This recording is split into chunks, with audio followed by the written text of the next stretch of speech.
नमस्कार, मी रायचंद शिंदे. स्वागत आहे तुम्हा सर्वांचं. खरं तर जिल्हा परिषद निवडणुकांचं बिगुल आता काही दिवसात वाजेलच. नुकत्याच झालेल्या नगरपंचायती नगरपरिषदा निवडणुकांनंतर कार्यकर्त्यांमध्ये उत्साह आहे, नेत्यांमध्ये सुद्धा उत्साह आहे, इच्छुकांची संख्या खूप आहे. प्रत्येक पक्षाकडनं दावा केला जातोय. पण अशातच आपण मतदारसंघाचा फेरफटका मारत असताना पुणे ग्रामीणच्या जुन्नर तालुक्यातील नारायणगाव वारवाडी मतदारसंघामध्ये आहोत, या गटामध्ये आहोत. या भागातून राष्ट्रवादी काँग्रेसकडनं प्रियांका आकाश बोरकर ह्या इच्छुक आहेत. नेमकं का त्यांना निवडणूक लढवायची आणि कशा पद्धतीने त्या निवडणुकीला सामोरे जाणार आहेत हे आपण सगळं त्यांना विचारणार आहोत. तर स्वागत आहे तुमचं. थेट प्रश्न आपण विचारणार आहे तुम्हाला, का तुम्हाला निवडणूक लढवायची आणि कोणत्या पक्षाकडनं? जसं मी सांगितलं त्याच पक्षाकडनं तुम्ही इच्छुक आहात. मी जिल्हा परिषद निवडणूक ही मला माझ्यासाठी पक्ष महत्त्वाचा आहे, त्याचप्रमाणे चिन्हापेक्षा माणूस महत्त्वाचा आहे आणि घोषणेपेक्षा लोकांमध्ये केलेली कामे ही महत्त्वाची आहे. जो पक्ष जनतेच्या सेवेसाठी आणि जनतेच्या कामांसाठी तत्पर असेल म्हणजेच आपला राष्ट्रवादी काँग्रेस पक्ष, याकडनं मी निवडणूक लढवण्यासाठी इच्छुक आहे. त्यानंतर निवडणूक यासाठी लढवायची आहे की अनेक लोकांचे जनतेचे प्रश्न, मूलभूत गरजा आहे, त्या गरजा त्या आपल्याला सोडवायच्या आहे. त्यासाठी मला ही निवडणूक लढवायची आहे. ही निवडणूक तुम्ही सामोरे जाल, पण यासाठी जी पूर्वतयारी असते, म्हणजे तुमच्या घरातून तुम्ही वेगवेगळी काही कामं केली असेल, असं काय काय तुम्ही कुठल्या संघटनांवर आहात आणि ते काम आज तुम्ही लोकांपर्यंत थेट तळागाळापर्यंत तुम्ही जात आहे? मी जुन्नर तालुक्याच्या महिला बचत गटाच्या असोसिएशनची अध्यक्ष आहे. त्यामार्फत मी अनेक बचत गट चालू करून त्या महिलांना अनेक बँकांमार्फत कर्ज मंजूर करून दिले आहे आणि त्या महिलांचे अनेक प्रश्न सोडवले आहेत. आता मी अनेक ठिकाणी जाते. त्यामध्ये शिक्षण सर्वात मोठा प्रश्न आहे, शिक्षण. त्यानंतर शेतीचा विषय आणि युवतींचे रोजगार, हा सगळ्यात मोठा प्रश्न इथे मला बघायला मिळाला. आणि निवडणूक कोणत्या पक्षाकडनं लढायची, मला असं वाटतंय की राजश्रीताई बोरकर ह्या आमच्या आत्या, ह्या गेल्या 40 वर्षापासून समाजसेवेपासून तर राजकारणापर्यंतचा त्यांचा प्रवास या राष्ट्रवादी काँग्रेस या पक्षाकडूनच झालेला आहे. त्यामुळे मी त्या पक्षाकडनंच इच्छुक आहे आणि तिथेच निवडणूक लढवायची आहे. ताईंनी या मतदारसंघामध्ये निवडणूक लढवली, त्या इथलं प्रतिनिधित्व करत होता. अनेक कामं त्यांनी सुद्धा त्यांच्या काळातील केलीत. अशी कुठली कामं अशी वाटतात का त्यांच्या काळात जी राहिलेली असतील ती पूर्ण करण्यासाठी तुम्हाला पुढं यायचंय? नाही, ताईंनी अनेक कामे केली. त्यामध्ये त्यांचे अनेक स्वप्न आहे की ते रस्त्यांचे कामे झाले, महिलांसाठी त्यांना एक व्यासपीठ, त्यांनी खूप चांगल्या प्रकारे व्यासपीठ तयार केले. तेच व्यासपीठ अजून चांगल्या प्रकारे कसे उपलब्ध करून देता येईल, हा त्यांचा पहिला प्रश्न होता आणि त्यांना असं वाटते की तो मी पूर्ण करावा. आधी त्यांनी मला बऱ्याच गोष्टीसाठी ट्रेनिंग दिलं आणि माझ्याकडनं बचत गट तयार करून घेतले आणि आत्ता 2-3 वर्षापासून मी अधिक चांगल्या प्रकारे बचत गट तयार करून घेऊन त्यासाठी बँकांमार्फत कर्ज मंजूर करून देते. त्याच प्रकारे त्यांचे असे स्वप्न आहे की एक मतदारसंघ किंवा एक नारायणगाव वारवाडीचा गट हा कसा व्यवस्थित आणि किती त्यात सुखसुविधा असल्या पाहिजे, हा त्यांचा पहिला उद्देश आहे. आणि त्यांनी तो मला सांगितल्यापेक्षा माझा आणि त्यांचे विचार हे मिळून आले. राजश्री ताईंनी म्हणजे माझ्या आत्यांनी जे कामं केली त्याच्यात मला अजून भर टाकून ते पुढे नेण्यात मला ते कामे जास्त करायची आहे. खरं तर आपण पाहतो राजकारण म्हणजे खूप अभ्यास असावा, राजकारणाचं नॉलेज असावं किंवा राजकारणातली वारसा सुद्धा महत्वाचा असतो. हा पाहत आपण पुढे जात असतो. तुम्हाला असा काही वारसा आहे का? म्हणजे तुमच्या माहेरकडनं कुणी राजकारणात आहे का? इकडं तर आत्या आहेतच, किंवा तुम्ही जवळून असं राजकारण पाहिलं का लहानपणापासून? हो, नक्कीच. माझी आई, माझे वडील, म्हणजे सांगायचं म्हणजे माझे आजोबा, माझी आई, वडील, मामा, ग्रामपंचायत सरपंच, उपसरपंच, पंचायत समिती सदस्य, गोदावरी बँकचे चेअरमन आणि बाजार समितीची सदस्य, हा सगळा प्रवास त्यांनी केलेला आहे. आणि लहानपणापासून मी हे बघत आले आहे. म्हणजे मला माझ्या परिवाराकडनं माणुसकी, आपुलकी आणि प्रेम आणि त्याच्यात राजकारण आणि समाजकारण हे कसे करायचे हे मी खूप जवळून बघितले आहे. त्यामुळे मला तो वारसा म्हणजे बाळकडू ते मिळालेला आहे.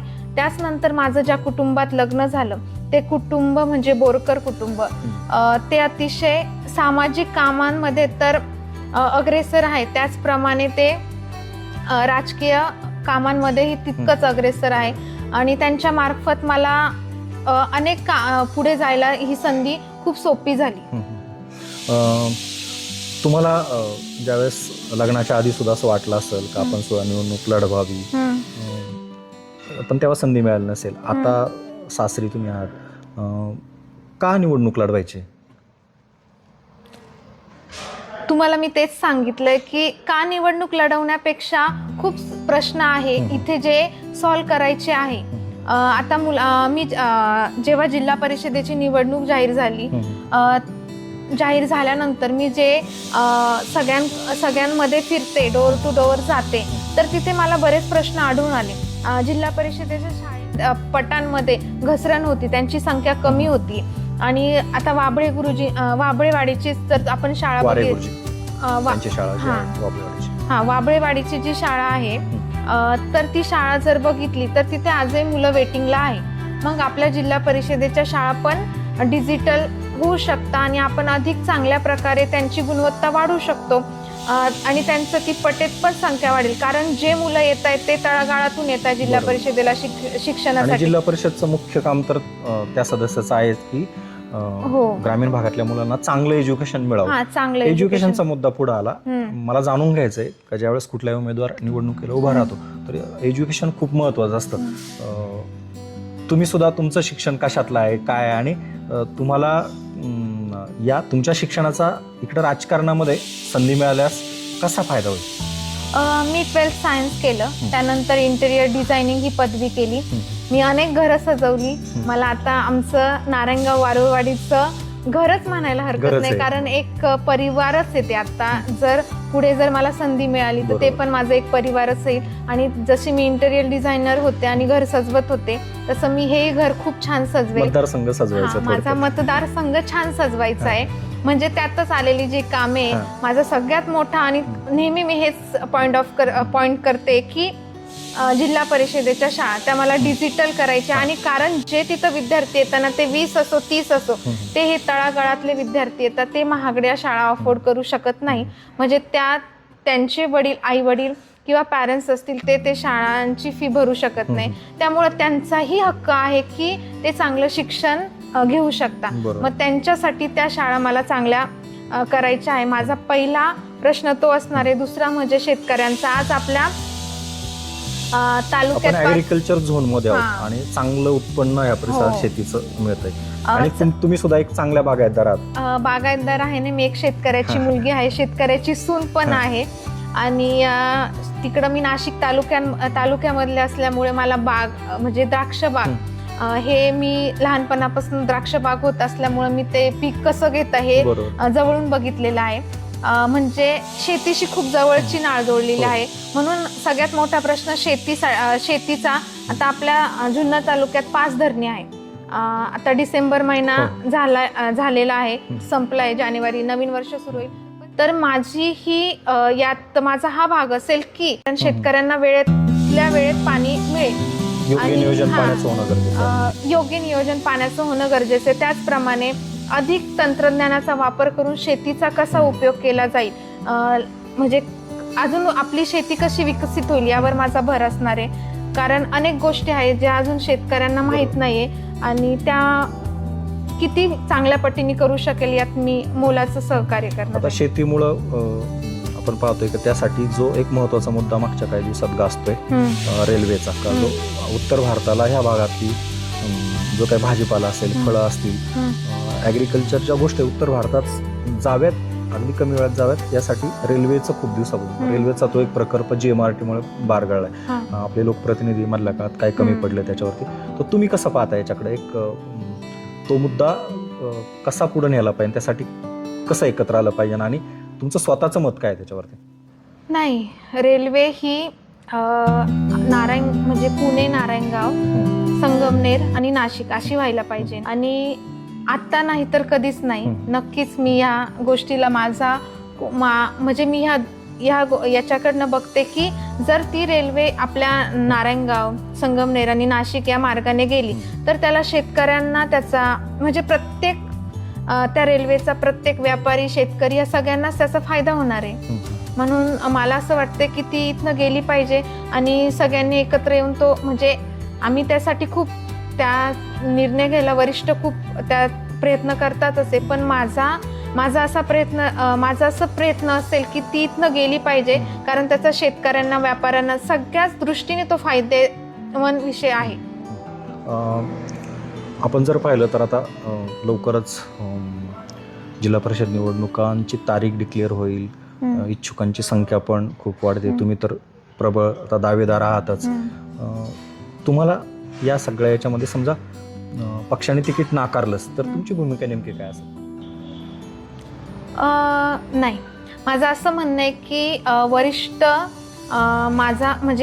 वरिष्ठ जे आहे इथे आपल्या पक्षाचे ते माझा विचार नक्की करतील.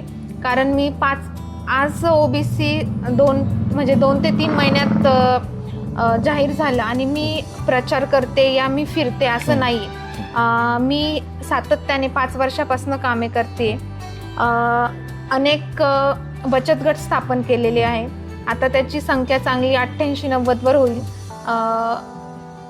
त्याचप्रमाणे माझ्या अनेकही वेगवेगळे कामे महिलांच्या मार्फत चालू असता. मग माझं असं म्हणणं आहे की माझा पक्षश्रेष्ठी हा विचार करतील याला मला पूर्ण खात्री आहे या गोष्टीची. असे कोणते मुद्दे असतील का ते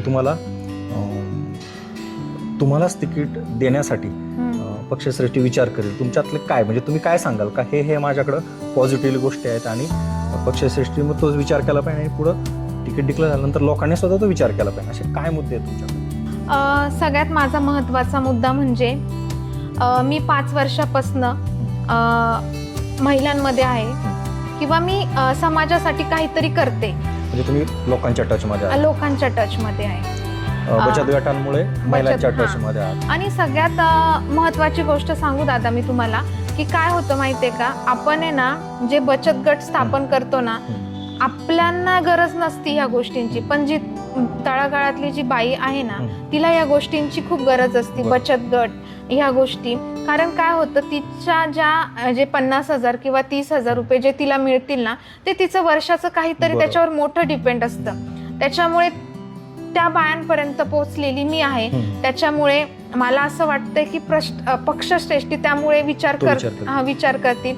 सेकंड म्हणजे बाकीचे उमेदवार पाहिले तर त्यांच्या तुलनेत तुम्ही एज्युकेशन लेवलला पण चांगलं तुमचं एज्युकेशन आहे, हा एक मुद्दा असेल. शिक्षण माझ्यासाठी महत्वाचं आहे. शिक्षण माझं आहे ते पण महत्वाचं आहे, कारण एखादी गोष्ट मांडताना तुमचं वक्तृत्व आणि शिक्षण ह्या दोन्ही गोष्टी नाही. शिक्षण माझ्यासाठी महत्वाचं आहे, वक्तृत्व तर पाहिजे आणि ती गोष्ट तिथे मांडता पण गेली पाहिजे.